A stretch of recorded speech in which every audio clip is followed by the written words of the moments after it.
Good afternoon, madam. So today I'll be presenting about my poster, and the topic that I chose for my poster is skin cancer.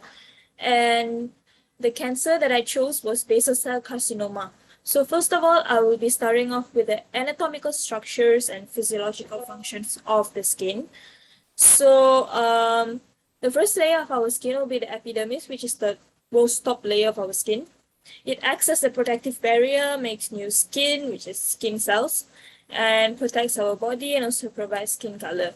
Next would be our dermis, which has collagen and elastin. It grows hair, it keeps us in touch, which helps us feel things around us, makes oil, and also produces sweat. So the dermis is the middle layer here, in between the epidermis and hypodermis. And lastly will be our hypodermis.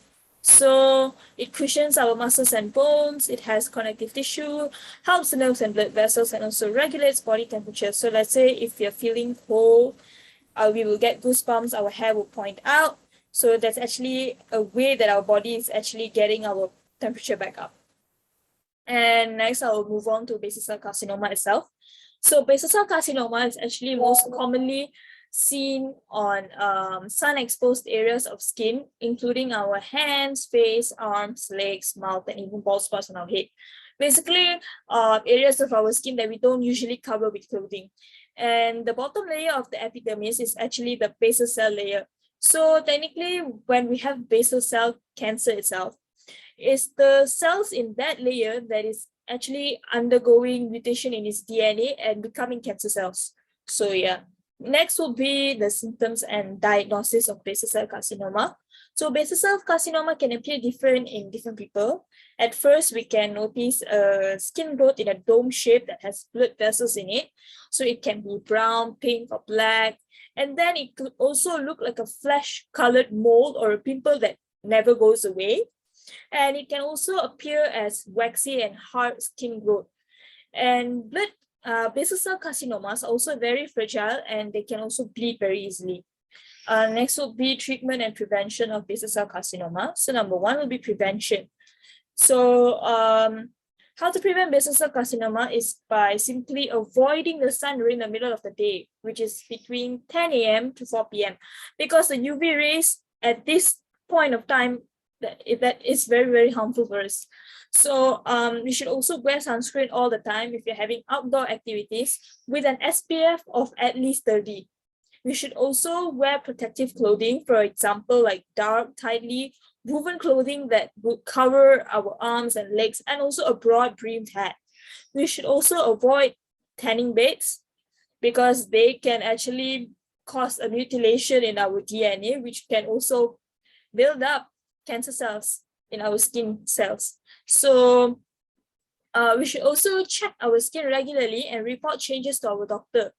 So, for example, we should actually examine for new skin growths or changes in existing moles, freckles, bumps, and birthmarks because these marks are actually they don't really change in our skin. So if we notice any abnormal growth in that marks and stuff, yeah, we should definitely go and see the doctor. And next will be treatment. So the first type of treatment will be surgical excision, where the doctor cuts out the cancerous lesion and a surrounding margin of healthy skin. This is because they want to compare our cancerous lesion and also our healthy skin under the microscope to actually find the cancerous cells. And next will be more surgery. The doctor would remove the cancer layer by layer, examining each layer under the microscope until no abnormal cells remain. And lastly will be curettage and electrodesiccation. So this is where the doctor removes the surface of the skin cancer with a curette and then sears the base of the cancer with an electric needle. Last but not least, will be prevalence of basal cell carcinoma. So like I said, basal cell carcinoma is actually the most common out of all skin cancers. And death rates from basal cell carcinoma is very uncommon because it's not a very serious disease, but that only occurs in for basal cell carcinoma. It only occurs in elderly people.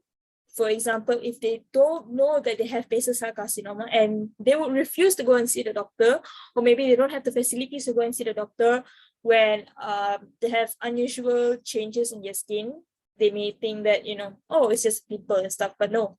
Let's say after that particular cancer part of the skin, it grows big, and that's the stage where it can cause death to them.